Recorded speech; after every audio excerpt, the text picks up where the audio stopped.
Bienvenue sur notre chaîne. Aujourd'hui, nous allons explorer les différentes formes de sociétés que vous pouvez créer en France, ainsi que leurs avantages et inconvénients. Que vous soyez un entrepreneur débutant ou expérimenté, cette vidéo vous aidera à choisir la structure juridique la plus adaptée à votre projet.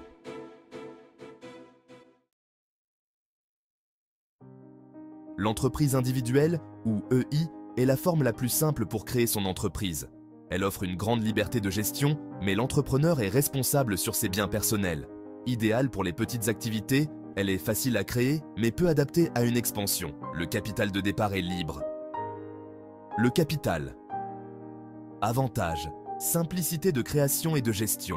Liberté totale de gestion. Inconvénients. Responsabilité illimitée sur les biens personnels. Peu adapté à l'expansion.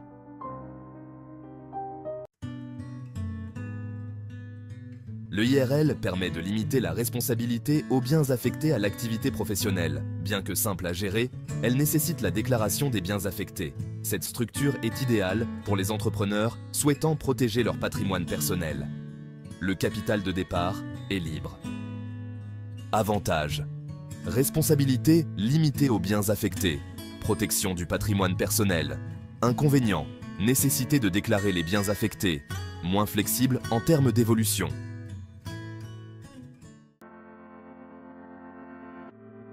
Le statut d'auto-entrepreneur est parfait pour tester une activité grâce à sa simplicité administrative et fiscale.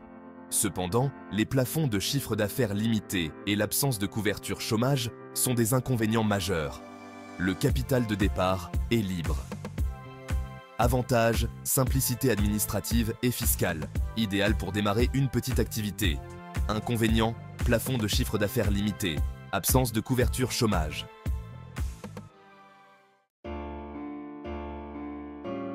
La SARL est une forme populaire pour les PME. Elle limite la responsabilité des associés et offre une gestion relativement simple. Cependant, elle impose des formalités de création plus complexes et des charges sociales sur la rémunération du gérant. Le capital minimum est de 1 €.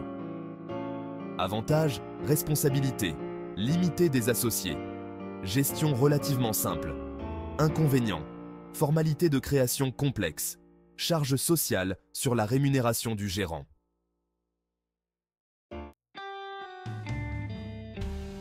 La SAS offre une grande flexibilité statutaire et une responsabilité limitée des actionnaires. Elle est idéale pour les startups et les entreprises en croissance.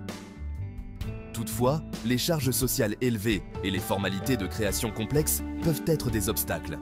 Le capital minimum est de 1 €. Avantages. Flexibilité statutaire, responsabilité limitée des actionnaires, inconvénients, charges sociales élevées, formalité de création complexe.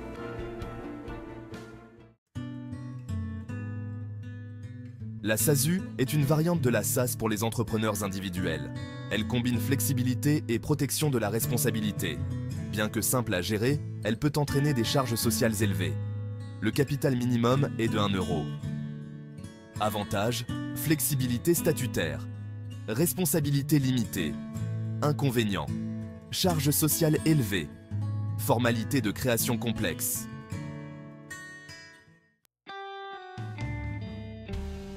La société anonyme est adaptée aux grandes entreprises nécessitant des capitaux importants. Elle permet de faire appel public à l'épargne, mais impose des formalités de gestion complexes et un capital social minimum élevé. Le capital minimum est de 37 000 €. Avantages, possibilité de faire appel public à l'épargne. Responsabilité limitée des actionnaires. Inconvénients, formalité de gestion complexe. Capital social minimum élevé.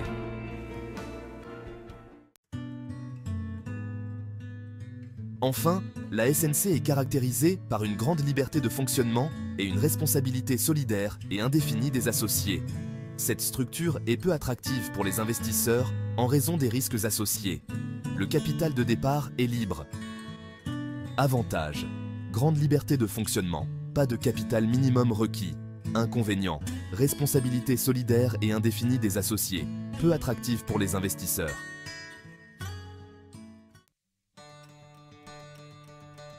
En résumé, chaque forme de société en France a ses propres avantages et inconvénients. Le choix dépend de nombreux facteurs tels que la nature de l'activité, le nombre d'associés et les besoins en financement. Pour plus de conseils, consultez un expert comptable ou un avocat. Merci de nous avoir suivis. Abonnez-vous et cliquez sur la cloche pour ne pas manquer nos prochaines vidéos.